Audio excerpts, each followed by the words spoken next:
Монгол улсад жилдээ дунджаар 150 мянган гаруй амьтан хаягдаж байгаа.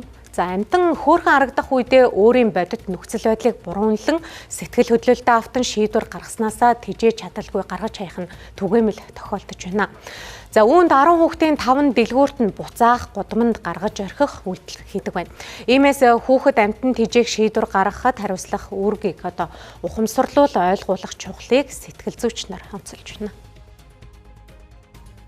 Өдөрт дунджаар амьтны дэлгүүрүүдээс 80 гаруй муур нохой зарагддаг байна. Гэвч 2-3 сарын дараа 50% нь буцаагдаж гудам нь хаягддаг байна. Гэрийн тэжээр амьтангаа шууд гаргаж хайснаар осгож өгөх хүүхэд гэмтэй хэрсэл өндрөөдөг байна. Мөн үржилд орж эзэнгүй муур нохойн тоог жилийн хугацаанд хэд дахин нэмэгдүүлэх үр дагавартай маа. Сэтгэл хөдлөлөөр амьтан хөөрхөн харагдангууд нь аваад өгчдөг ч гэх юм уу тийм ээ. Хүүхдэд угаасаа л жижигхэн амьтан хөөрхөн харагддаг, томчуудад ч хөөрхөн харагддаг. Тэгэнгүүт яадаг гэхээр аавна гэж зүтгэнгүүд нь аваад өгчдөг тохиолдол их гараад байдаг. Энэ мэн юу гэсэн үг вэ гэхээр ирээдүйд тухайн хүүхэд ингэж болох юм байна гэдэг сэтэл өгч байгаа байхгүй юу? Өөрөөр хэлэх юм бол хөөрхөн байхад нь аваад царим мотолчонгууд нь гаргаад тавьчих болох юм биш үү? Энэ юу гэсэн үг вэ гэхээр эргээгээд хүмүүстэй харилцах харилцаанд ч гэсэндээ ийм зүйл байж болох тэр нөгөө эхний сурыг тавьж байгаа. Олон талаараа.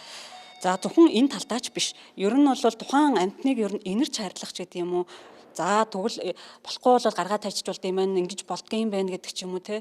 Иймэрхүү зүйлүүд хүүхдүүдэд бий болгоод байна гэсэн. Ингэхгүй яаж амьтан тэжээх вэ гэдэг асуудал гарч ирж байгаа. Тэгэхин тулд хүүхд энэ хариуцлага шүү гэдгийг эхлээд хэлэх хэрэгтэй.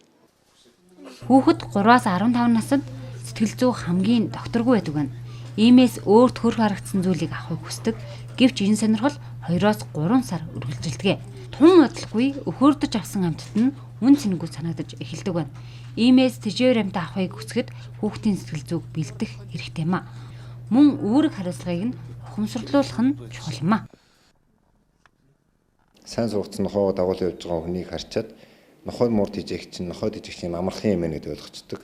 Тэрнээсээ болоод хүүхдэд нохойгоо аваад өгчдөг. Авцсан хойноо ямар хэцүүг нь мэдэрдэг бид дээр нь буухаар тэгэнгүүтээ ажил амьдрал болохгүй нь хүүхдийн хичээл ном цаг зав болох байлаа гараж хаягдах бол маш их гардаг. Тэгээд энэ асуудлуудыг бол яг хуу эхний ээлжинд бид нар бол ингээд уриалга маягаар тайлбарлаж өгöd яваад байгаа. Тэрнээс гаднаас манай гэрийн тэжээр амьтны тухай хууль гэдээ батлагдсан байгаа. Тэгээд тэрэн дээр чинь нийт нохой маш нарийн бүртгэлтэй байх хэвээр хайсан тохиолдолд арга хэмжээ аавна. Тэгээд тэр эзний хариуцлага маш өндөр заагаад өгсөн байгаа. Нохой жишээ нэг хүн 15 жил нохой тэжлээ гэх чинь дор ээж 15 жилийн турш өдөр болгоныг удаа баас түүлнэ гэсэн үг шүү дээ. Заримдаа 2 удаа ч юм, заримдаа 3 удаа ч юм уу.